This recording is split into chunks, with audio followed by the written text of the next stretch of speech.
Guys, we are back with Damn the Making concept. I'm excited. They just released Damn the Making music video, and they also have the styling, which was before this video, but the styling still doesn't have subtitles. But I have high hopes that they're actually working on the subtitles right now. So I will wait a little bit because I'd rather wait and watch it with subtitles and really understand everything than just watch it because it's out. So I'm excited. This is the concept. Interesting.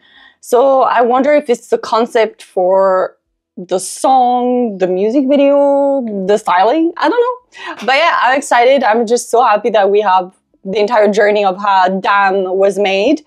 And also I just saw on Twitter that they just dropped something about a location where you can hear teasers, snippets of the album. Guys, let me know if you're going. And I'm planning my Toronto trip. And yeah, let me know also in the comments who's going to Toronto. I saw so many comments telling me that they will be there. I did, if you watched my reaction to the vlog, I did share my seat. So if you want to find me, you will know where I am exactly. So please come and say hi. Because I'm going alone. So yeah. Okay, let's go. Their characters. So, kapag ibabalik natin kung sino sila before and ipasok natin sa Damn, since sobrang nag-connect lahat. Damn is really cohesive with What and Gento. Audio distorted by wind. Oh. Wow. The drawing is amazing. Basically, Damn is and that represents them. Literally Pablo's dream. Ang taas ng pressure, lahat kami ganado to really perform. Gusto namin ng mahabang planning. Director, producer, creative. Okay. And may time for the artistry to grow. And pinagbigyan tayo. And pinagbigyan talaga. Sobrang grateful kami doon. And yung amount of creative I want to know, guys, let me know if these people have worked before with SB19 or if this is their first time working with SB19. Yung songwriting na mismo. That's how they made the logo. That's cool. I love to see that. And sobrang na-appreciate namin yun as artists kasi we get to see the intention behind the music. Nata-translate namin dun sa visual that pinoproduce namin ngayon for Damn. Let's make sure everything connects, everything snaps in. So people would think and people would look back to everything that they have released before. And we have Alan, she as the director. It's the director of what? Since what? Okay. Actually, since the trailer of that trailer, guys, that trailer where they look at themselves in the mirror on the ground. One of the challenges amazing. Sa creative direction part was the wardrobe. Kasi since it's medieval, it requires so much attention to detail. Right, so much details. Good thing we have the best of the best. These are like outfits that can actually, in the future, be put like in museums, you know. Dun sa briefing pa lang, ang sabi nila is, ito na guys, welcome back. Kasi since tayo rin yung gumawa ng... Oh, okay. So, parang sabi nila na this is the third chapter. We have to conduct an interview with them, like a discovery session with the members to really get to know what they want to tell. They must have given them like reference photos, like a lot of reference. Period siya, di ba? But it's also a stage that you can plan and you can reach more heights and at the same time, you're able to inspire people through that stage kasi parang naging cycle siya. So parang ang initial nilang brief is, it's medieval, and then sacrifice. Sacrifice, okay. It requires so much attention to detail.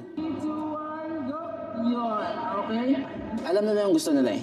So yeah, that's the best thing about SB19. They just know exactly what they want. Like they have a really clear vision.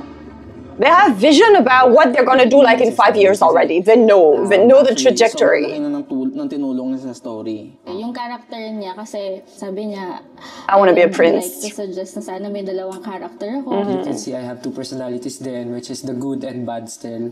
So yung good, technically siya yung nakakulong doon sa loob ng mirror, and yung bad, siya yung parang nag-uudyok doon sa mga tao na parang pumilit pumasok nung mga layers namin. Parang puntahan yung magic tree. Yung bad still yung nagsasabi sa tao na parang they really need Still to must have had so inside much fun para playing the makita bad still. and makuha yung fruit nung tree na yun. Sa story natin sa dam, if kailangan nilang buhayin yung tree, hindi nila magagawa yun. Oh, Si right. Stel, That's why they kailangan come to rescue mapawala ni him. Stel yung sarili niya. Oo. Para Justin came to rescue him, didn't he? Yun yung halos naging main plot ng dam na music video. Tsaka yung in terms of pagtatag, kasi diba, dugo din talaga ni Stel yung nakabuhay ng tree. Actually, siya yung nagtanim. Oh, the Siya what? nagtanim. Oo, sa The what era? Still with his hat.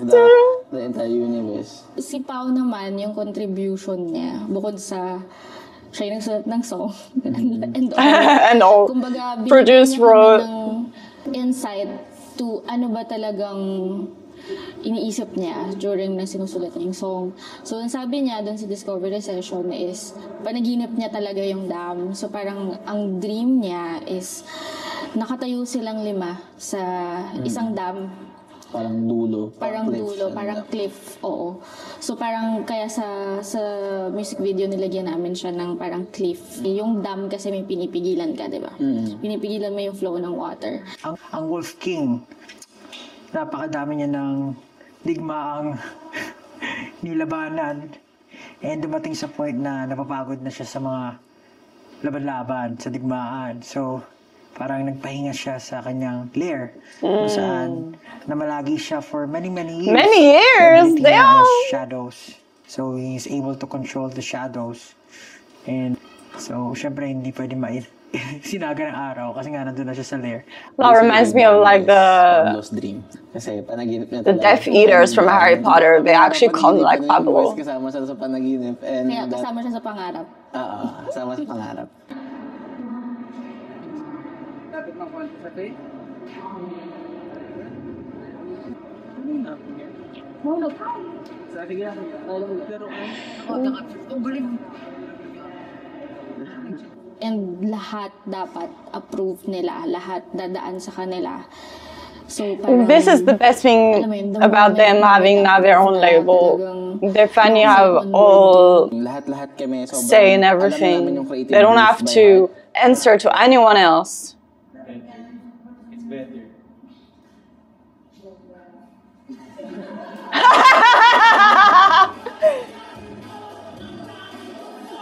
That's funny.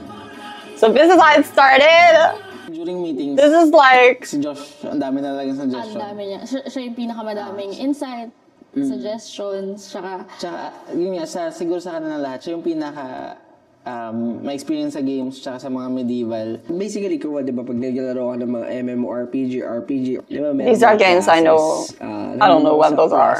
Na parang assassin or thief. so gusto Thief? niya may power siya. thief of our hearts. That's what you are. Gusto ko na may powers ako. And for this time, I wanted to be lightning. Matagal ko na kasi kung magkakaroon ako ng powers, is siguro yung lightning.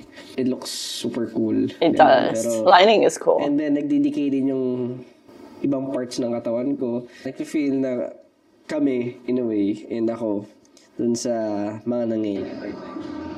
Yan, ang ganda niyan. The cape actually looks like Siyempre, fire. minsan kasama lang yun sa challenges ng buhay natin. Hindi tayo siyempre papayag na mahina tayo. It's just a bad day. Not a bad life. Wow! Nagdidirect ko siya Oh, I love that sa isang saying. post niya. Sinabi ko, I always say that. Sabi ko, mag-arc then post ka from Dota. Alam niya na agad. So, yun yung thing about Josh. Kasi, ang dali niya pumasok doon sa role niya ngayon. Baliktad yung siksik ko. Marumi kasi ito eh. Tapos sa meetings din naman, usually kasi si Ken, ang dal-dal niya talaga. Tapos siya yung tumatayo. Tapos parang sabi niya, alam ko yan. Alam ko yung reference niya. Alam ko yung ganyan. Yung character ko sa music video is para siyang warrior and madami siyang pinagdaanan. He has a lot. One thing is parang troubled siya or anxious siya because of what happened sa war. So that's why pag nakikita niyo sa music video, and that's why yung character ko naging ganyan is because he wants to protect the tree. And of course, yun yung goal ng group. Ready? 3, 2, 1. Start ko muna sa yuko, kaya yuko ka muna. Yan. Okay. Sila Josh, si Ken, they know the material. Ultimo, pati yung details ng book, sinabi ni Ken na mas maganda yan pag may mga metal parts, pag ganito yung writing. As in, lahat sila may inputs to that very detail. Si Jack kasi sobrang natutuwa kami kasi lahat ng ipoproduce namin, lahat ng ipaplano, ipapakita namin sa kanya visually, sobrang nagugustuhan niya, sobrang appreciative siya for it. And may inputs din talaga sila na what if ganito yung material na, what if ganito yung color. Magsasend talaga siya ng photo, magsasearch siya. Oo, as in real time, pag nakita niya, magsasend agad siya ng photos para lang to suggest. Hanggang makarating kami ngayon kasi I believe Their folder must be like so big of like all the reference. Alam nila yung gusto nila eh. So, it makes everything easy in terms of visually. He represents the decisions of the group. Then yung character ko naman dito sa Damn music video is very, sabi ko me, very me. Hindi, kita niyo naman nature ganyan, halahalaman. Blind ako, pero I can see more than what Yes, you have true sight. People can see. Parang ganun yung mensahe niya na can see with your heart. Ako nakakita basta, but I can see what's beyond. And nakita ko nga kung ano yung solusyon dun sa problema, parang ganun. Ang role ko is, yung character ko, isang researcher. Yun, even though I'm blind, I can see what's beyond. Naka-straight lang. From the past projects, ito talaga yung pinaka hands-on sila. Kasi sa lahat ng meeting, they make sure na nandyan silang lahat. Doon namin naramdaman na sobrang pina-prioritize na to. As in, sobrang binibigyan nila ng effort, binibigyan nila ng time. Basically, yung MV na to, ang taas ng value for them na they wanted to be as ambitious as possible. They wanted to be personal as possible. Sobrang naging madali because everybody is on board. As in, lahat kami it's on the single. As in, lahat kami in one page. Sobrang ganda, sobrang happy ng boys sa kinalabasan. That was amazing. Wow. This is so cool to see how all of this came to life. I would love to see, like, in the future, I'm pretty sure in the Philippines at some point, in like 2055, there will be a museum of SB19 and all of this will be revealed. Like, all of the costumes, all of the binders, everything they've been working on. Like, I mean, they've like literally such an amazing group. It has really changed the Philippines. I mean, people now learn the language, go there, learn about the country, the culture, just because of SB19. And yes, now there's so many P-pop group, and that's amazing because there's going to be more and more and more. But that's what they wanted. They ran to others could walk also. So now we can have even more P-pop groups and even more music. And maybe, you know, that's going to help in the long run, having, you know, at award shows in America, things like this, having East Asian countries being represented and really being able to say, look at the music in the Philippines. It's amazing. So I cannot wait for what the future holds. I'm excited because, you know, this is the first time that we don't know what's coming next. And I know we're still in this era. I need to enjoy this era. But there's still a part of my mind that think, what is next after this? What's next? So we'll see. Time will tell us. But yeah. Guys, thanks so much for watching. Hope you enjoyed, and I will see you next video. Bye.